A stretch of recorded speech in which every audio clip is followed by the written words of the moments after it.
Guys, welcome back to my channel. ಇವತ್ತು ದೊನ್ನೆ ಬಿರಿಯಾನಿ ಹೇಗೆ ಮಾಡೋದು ಅಂತ ಹೇಳ್ಕೊಡ್ತೀನಿ.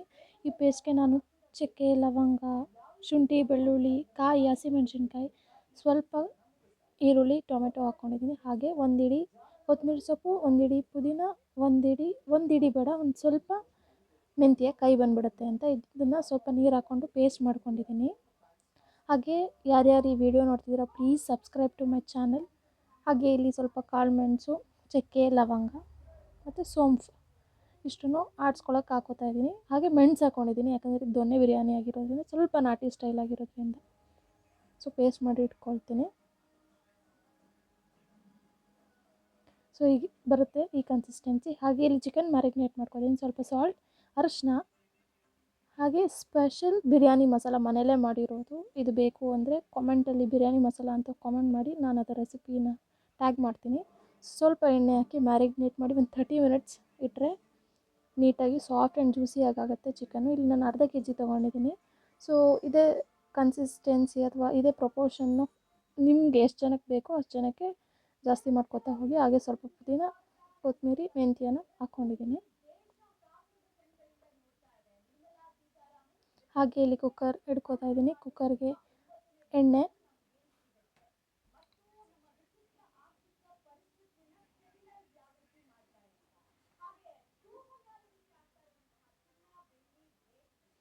ಹಾಗೆ ಓಲ್ಡ್ ಸ್ಪೈಸಸ್, ಇದರಲ್ಲಿ ಚಕ್ಕೆ, ಲವಂಗ, ಕಾರ್ಡಮಮ್, ಸೋಂಪು ಇದೆ. ಸೊ ಬೇ ಲೀಫ್ ಹಾಕೋಬೋದು, ಆದರೆ ಬಿರಿಯಾನಿ ಮಸಾಲದಲ್ಲೇ ಅದೆಲ್ಲ ಇರೋದ್ರಿಂದ ಓವರ್ ಪವರ್ ಆಗುತ್ತೆ ಅಂತ ನಾನು ಹಾಕ್ಕೊಂಡಿಲ್ಲ.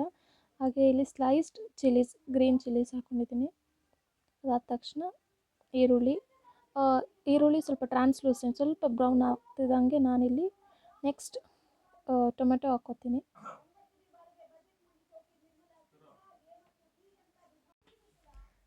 ನೆಕ್ಸ್ಟ್ ಟೊಮೆಟೊ ಹಾಕ್ಕೊಂಡಿದ್ದೀನಿ. ಸೊ ಟೊಮೆಟೊ ಸ್ವಲ್ಪ ಸ್ಮ್ಯಾಶ್ ಆಗಿ ಸಾಫ್ಟ್ ಆದ ತಕ್ಷಣ ನಾನು ಇಲ್ಲಿ ಒಂದಿಡಿ ಕೊತ್ತಂಬರಿ, ಪುದೀನ, ಮೆಂತ್ಯ ಮೂರನ್ನೂ ಹಾಕ್ಕೊಂಡು ಇದನ್ನು ಸ್ವಲ್ಪ ಬಾಡಿಸ್ಕೊಂಡಿದ್ದೀನಿ ಎಣ್ಣೆಯಲ್ಲಿ.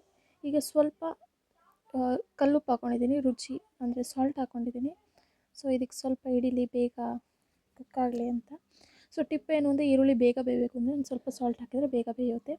ಹಾಗೆ ಇಲ್ಲಿ ಮ್ಯಾರಿನೇಟ್ ಮಾಡಿದ ಚಿಕನ್ ಹಾಕೋತಾ ಇದ್ದೀನಿ. ಇದನ್ನು ಕೂಡ ಹಸಿ ವಾಸನೆ ಹೋಗೋವರೆಗೂ ಹುರ್ಕೋತೀನಿ.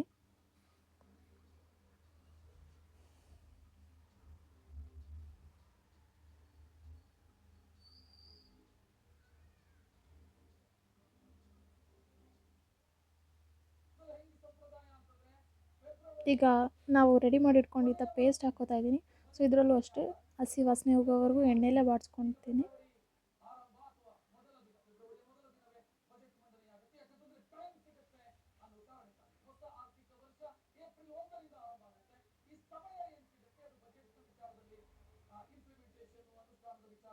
ಅದಾದಮೇಲೆ ಪೇಸ್ಟಲ್ಲಿ ಇದ್ದಿದ್ದ ಸ್ವಲ್ಪ ವಾಟರ್, ಒಂದು 50 ml ವಾಟರ್ ಹಾಕ್ಕೊಂಡು ಅದನ್ನು ಇದ್ದ ಮಸಾಲೆಯನ್ನು ಹಾಕೋತಾ ಇದ್ದೀನಿ. ಹಾಗೆ ಇಲ್ಲಿ ಉಪ್ಪು ಹಾಕೋತಾ ಇದ್ದೀನಿ, ಸೊ ದಟ್ ಚಿಕನ್ಗೆಲ್ಲನೂ ಹಿಡ್ಕೊಳ್ಳಿ ರುಚಿ, ಉಪ್ಪು, ಹುಳಿ, ಖಾರನ.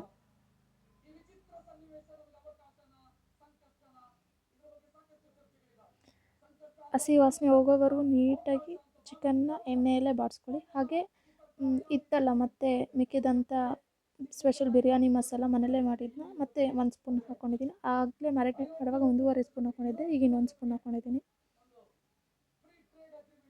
ಹಾಗೆ ಸ್ಪೆಷಲ್ ಇಂಗ್ರೀಡಿಯೆಂಟ್ ಇಲ್ಲಿ ಸ್ವಲ್ಪ ಸಕ್ಕರೆ ಹಾಕಿದ್ದೀನಿ. ಯಾಕೆಂದರೆ ಸಕ್ಕರೆ ಲೈಕ್ ನೀವು ಟ್ರೈ ಮಾಡಿ, ಸ್ವೀಟಿಗೆ ಸ್ವಲ್ಪ 1 ಪಿಂಚ್ ಆಫ್ ಸಾಲ್ಟ್ ಹಾಕಿ ಅದರ ಟೇಸ್ಟ್ ಎನ್ಹಾನ್ಸ್ ಆಗುತ್ತೆ. ಹಾಗೆ ನಾನ್ ವೆಜ್ ಮಾಡುವಾಗ ಸ್ವಲ್ಪ ಅಂದರೆ ಖಾರ ಮಾಡುವಾಗ ಸ್ವಲ್ಪ ನಾವೇನಾದರೂ ಸಾಲ್ಟ್ ಅಂದರೆ ಸಕ್ಕರೆ ಹಾಕಿದರೆ ತುಂಬ ಚೆನ್ನಾಗಿರುತ್ತೆ. ಹಾಗೆ ಇಲ್ಲಿ ನಾನು ರೈಸ್ನ 1:2 ರೇಷಿಯೋದಲ್ಲಿ ವಾಟರ್ ಹಾಕ್ಕೊಂಡು ಅದು ಒಂದು ಕುದಿ ಬಂದಮೇಲೆ ರೈಸ್ ಹಾಕೋತಾ ಇದ್ದೀನಿ.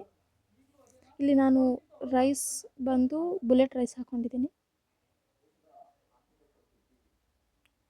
ಹಾಗೆ ಕುದಿ ಬಂದಮೇಲೆ ಚೆನ್ನಾಗಿ ಬಾಡಿಸ್ಕೊಂಡು ಒಂದ್ಸಲಿ ಉಪ್ಪು, ಹುಳಿ, ಖಾರ ಟೆಸ್ಟ್ ಮಾಡಿಕೊಂಡು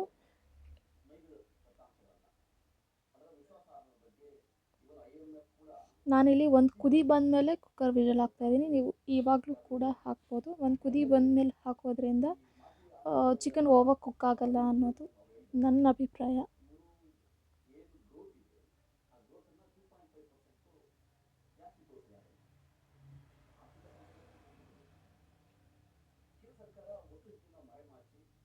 ಇವಾಗ ನಾನು ಕುಕ್ಕರ್ ಕ್ಲೋಸ್ ಮಾಡಿ 2 ವಿಷಲ್ ತೊಗೊಂಡಿದ್ದೀನಿ.